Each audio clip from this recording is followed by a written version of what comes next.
I travelled back in time to 2006 to take over WWE's relaunch of ECW.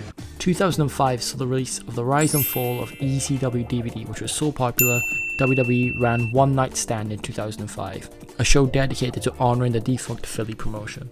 Fast forward a year, and WWE announced ECW was returning as a third brand alongside Raw and SmackDown, and the Money in the Bank winner Rob Van Dam was primed to cash in a match with John Cena for the WWE title. And from that moment, ECW as we knew it was back.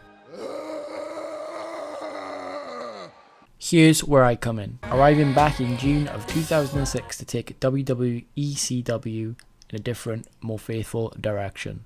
Paul Heyman originally said that if ECW were to have survived in 2001, it would have transitioned to what Ring of Honor became. WWE also saw this as an opportunity to have a third brand to develop talent before making its Raw SmackDown, with examples like CM Punk, The Miz, and John Morrison all using ECW as their platform to bigger things.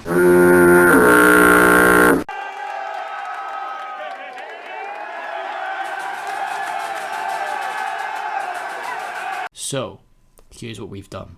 We will be running ECW as a developmental company of WWE, receiving talent that WWE sign and send to developmental. Also, this means we don't have to worry about money. We took over the talent from OVW, WWE's previous developmental, plus a couple of names you might see later from Deep South Wrestling, with a few ECW originals that were being underused at the time on WWE like Super Crazy, Psychosis, Tajiri, Kid Cash, and more. I altered the product to be more akin to the indie scene at the time of the mid-2000s, but also paying homage to our roots, with a bit reserved for hardcore. Our first hardcore TV was run. RVD drops the WWE title just like Shane Douglas did all those years ago and brings out the ECW title. For me, the first match to really draw in what this rebrand was going to be all about, it was only right to start with an iconic matchup for the original days. Super Crazy versus Yoshihiro Tajiri. Following the match, Paul Heyman would announce the return of the ECW World Television title. In my eyes, one of the best booked mid-card titles of all time. I had to have it available in my vision as soon as possible, so a tournament was set up to crown a new TV champion. We continued on to our second week. As RVD stood in the ring, a familiar face ran through the crowd and hit a savage goal onto our ECW champion. Rhino was back in ECW and began screaming about how he was the rightful ECW champion, being the champion when the promotion folded. But that wasn't our only return that night. As Paul Heyman thanked the crowd for getting his baby back, the lights dimmed, and when they returned, Raven was stood in the ring as the show went off the air. Some other signings were a bit more low-key as of now, names like Trent Acid were potential future stars of the brand, whilst bringing back familiar faces of Mikey Whipwreck, Danny Doring and Roadkill, and the Blue Meanie to bring back the beloved BWO. I wonder what happened the last time those guys were on TV. The group found themselves in an early rivalry with none other than the FBI, consisted of Little Guido, Tony Mamaluke and Johnny Stamboli, but they were the only returning stable in town.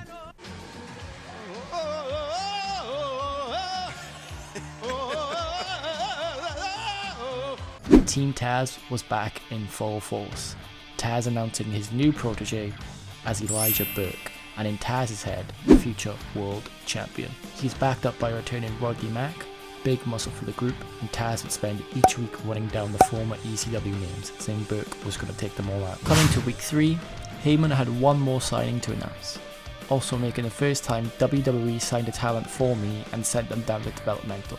Out walks none other than Daniel Bryan. A pillar of ROH, Bryan would fit right into our plans as someone to build around, and we were excited. Team Taz, however, weren't so happy. During the main event between Rhino and Bryan, Burke and Max stormed the ring and take out Bryan, giving Rhino the win. This would be a catalyst to one of the longest feuds of the new ECW. Burke was hand-picked to be the rising star of ECW, and now this indie darling appears out of nowhere and is trying to steal the spotlight. Team Taz would stop at nothing to ruin Bryan's time here in ECW. Our TV time was short by design, but there were a lot of developmental roster not getting time to work. Going back to real life inspiration, WWECW was originally going to be an internet exclusive on WWE.com. Taking this idea, we created a B show for our More Green talent to experiment, which would be held weekly at the ECW arena and shown every week free on YouTube, called revolution. One name who began to thrive on this was a new gimmick for a previously established name, a Samoan bulldozer known as Umaga. We ended June with a huge show in New England, our first trip out of our home region in an attempt to grow the company. This saw the debut of another legendary indie wrestler sent to us by WWE by the name of AJ Styles. Never planned to sign any of these obvious names right off the bat, but WWE sent them to me to develop and my hands are tied. But I was more than happy with these acquisitions. Styles debuted with thunderous Raw, beating Just Incredible on this night, impressing the crowd with a great performance at 74. But there were 3 people who weren't too happy to see AJ. Team Taz hit the ring and circled Styles, until Daniel Bryan ran out to even the odds, backing off Burke and Mac, the 2 former ROH legends embracing in the ring. There was no excitement in ECW, and Burke wasn't in the spotlight. FBI once again got a win over the BWO, thanks to an outraged Umaga hitting the ring, destroying them enough for Guido to sneak an arm over Stevie's lifeless body. Our women's division, something brand new to ECW, was featured on this night. Previous weeks had seen a young Beth Phoenix dominate all until a surprise opponent appeared in front of her on this night. Amazing Kong. Kong went on to destroy a shocked Phoenix, a dominant display from a new threat in the ECW women's division. Out of all the names that were moved to WWECW, Big Show is one I decided to keep. I thought Show could offer a lot to the brand. After weeks of picking off names like Balls Mahoney and killing Mikey Whipwreck, Tommy Dreamer would finally stand up to him. Big Show would attack Dreamer week in and week out, and even attacked him on the night of the match, so a battered Dreamer hobbled to the ring to take on the Giant. Suddenly, as Dreamer was in peril, Metallica's Enter Sandman hits, and the Sandman joins the match, sided with Dreamer, giving Dreamer a massive win over the Big Show. Our main event also saw the first defense of our new ECW title. The face of ECW, fan favorite Rob Van Dam, put his title on the line versus the man who felt he was the rightful champion, Rhino, since he never lost a belt and the promotion folded with him on top. The two went back and forth in a great match, but on this night, RVD would prevail and retain his title. The next week, RVD issued a challenge to the up-and-comers of ECW, Daniel Bryan and AJ Styles, and defended his ECW title in a 3-way dance in what was by far the best match since the revival. Unfortunately, Rhino had other ideas. He hit the ring and dismantled each of the competitors, causing a no contest right at the death. Beef between RVD and Rhino was far from over. Styles was hot and called up Rhino for a match the next week. In a super competitive match, the difference was unfortunately a distraction by Team Taz, which led to Rhino hitting the goal for the win. Rhino would continue with attack post-match, but this time RVD and Sabu were out to level the field. Tensions were high between the current and former champions, and the rematch was set for the first pay-per-view of the new ECW era, Heatwave 2006. It was finally time for Bryan to face Burke one-on-one. Bryan schooled Burke, but the match descended into chaos once Rodney Mack hit the ring, followed by AJ Styles. With no winner, this rivalry is just heating up. Alongside the TV title tournament, another title was on its way back to ECW, the tag team titles, and Styles and Bryan paired up to see if they could become the new champions of this revived belt. They would beat the FBI, and like everything since starting ECW, Team Taz got involved, allowing Guido to get the pin. Team Taz once again ruined a huge opportunity for Styles and Bryan. Every week we'd hear Taz say that Burke was the one who deserved these opportunities, and Burke's charisma was coming across well. Styles would get his hands on Rodney Mack, and thanks to help from Bryan stopping the interference, Styles would get a win. The two sides were at boiling point, and it would be settled at Heatwave, as Team Taz would take on AJ Styles and Daniel Bryan. Segueing back to that tag team tournament, teams such as the Bashams, Gangstars, Highlanders, and Unholy Alliance all fought for a chance to be crowned champions, but it came down to the FBI and the last champions of ECW as the promotion folded, Danny Doring and Roadkill. They were the heels, but the fans were definitely more into the act of the FBI than that of the previous champions. Each week seeing the FBI whack one or both of the members, leading up to the all-important match. Also going on in the background was the TV title tournament. It was a huge affair, spanning from June all the way to August, with 16 names entering to win. There was early success for names like Rene Dupree and Just Incredible, but the final four was set. Tajiri would enter the final upon beating a competitive Shannon Moore, whilst Jamie Noble beat Kid Cash on the other side of the bracket, setting up an interesting final. These former rivals of the 2002 Cruiserweight division were in line to make history and bring back the ECW television title. The other big story leading up to Heatwave was Raven's promise to kill ECW again. Raven was terrorising the locker room, ruining matches and cutting his classic promos, until the familiar former legendary enemy and rival of Raven finally stood up to him, and for ECW. Stevie Richards. No, no, no! Don't let this... Are you kidding me? Oh my... What the f... Yeah, I know Tommy is obvious, but we'll cover that again. As Raven continued to try and ruin Paul E's segments, Stevie was always on his tail to stop him. The whole BWO became involved to fight for ECW against Raven, and it seemed that he was now outnumbered. Raven demanded a match with Stevie at Heatwave, and he promised there would be serious consequences should Nova and Blue Meanie get involved. Not willing to take the risk, Heyman would reluctantly ban the pair from ringside, leaving this just between Raven and Stevie. And that's all the setup done.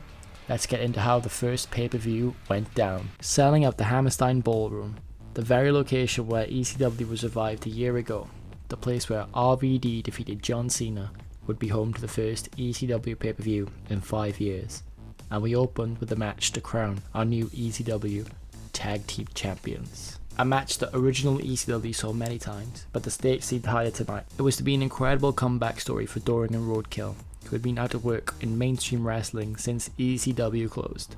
However, all momentum was with the FBI, who were whacking names weekly and fan support was growing, and I couldn't deny all the great performances from Little Guido. It was a close contest, but Johnny Stamboli was the difference, as the FBI won and became ECW Tag Team Champions. One major part of ECW was given exposure to the international styles of wrestling, as we saw with the likes of Psychosis with Rey Mysterio, Crazy and Tajiri, the amazing six-man tag of Belly Legal, and many more, and we wanted to continue that tradition here. With no concrete plans on the night, Super Crazy hits the ring and relays all this to the audience, and to his surprise, a new international talent was walking down to meet him in the ring, Mystico. A lucha-style match with many of the spots Crazy was known for, Super Crazy came away with a win. This would lead into the #1 contenders match for the World Heavyweight Championship, as Just Incredible ran through the crowd and blindsided both men. Soon later, Big Show hits the ring and the four-way begins. A classic ECW hardcore brawl here, Sandman taking crazy bumps as Big Show emerges victorious, stealing a big opportunity away from Tommy Dreamer, who is desperate for one last run as the hero of ECW. He would grab the mic post-match and apologise to the crowd, saying he let them and himself down, and he just wanted one last dream. Suddenly, Umaga hits the ring and preys on a beat-up Dreamer, leaving him bloody and lifeless. This led into our match of the night, Team Taz taking on AJ Styles and Daniel Bryan. The jealousy of Burke was the catalyst for this story, but a frustrated Styles and Bryan was sick of being screwed out of opportunities and wanted to put this punk to bed. Styles and Bryan looked every bit as good as they did in the Indies, really highlighting the difference between them and their opponents, and why they were on track to the top of the promotion. It would end with Mac tapping for the big victory for the pair, only for an angry Taz to blindside both with a chair and a Taz mission for good measure. This rivalry was far from over. Amazing Kong and Jazz were out next to beat the snot out of each other, but tonight was in fact Kong's night, as she was able to keep Jazz down and cement the ECW Women's Division to be taken seriously. There was one more spot on the card for international talent tonight. I really wanted Kid Cash and Psychosis to feature on the card, but they weren't directly involved in any big stories. So a legendary challenger appeared to make a classic ECW three-way dance that the company helped make famous, and this third man was Ultimo Dragon. Dragon was impressive and he got a big win on the night. This was definitely more like it for a one-off international signing. Finally came time to crown a new ECW television champion. The tournament had led us to Yoshihiro Tajiri and Jamie Noble. Noble may seem a weird inclusion in ECW, but he had just recently returned to WWE after a killer run with Ring of Honor in 2005, even winning the world title. In real life, he never got back close to that level, or even how he was booked in the early 2000s of SmackDown. Tajiri was his perfect opponent at this time. The two had met many times in the old Cruiserweight division, and Tajiri wanted to establish himself as one of the big stars of this revival.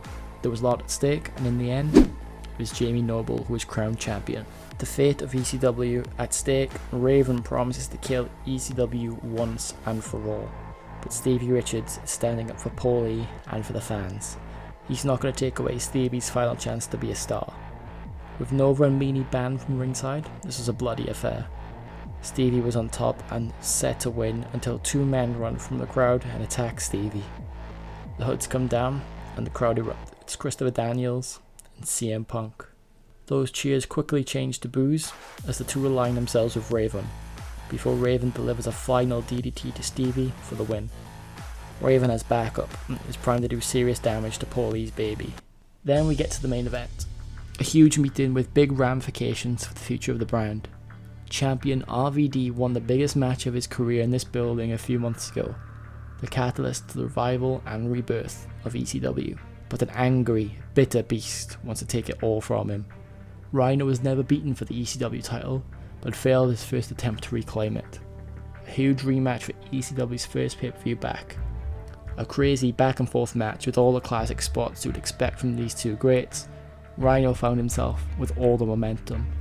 Even a run-in from Sabu wasn't enough to slow him down, pile driving him through a table.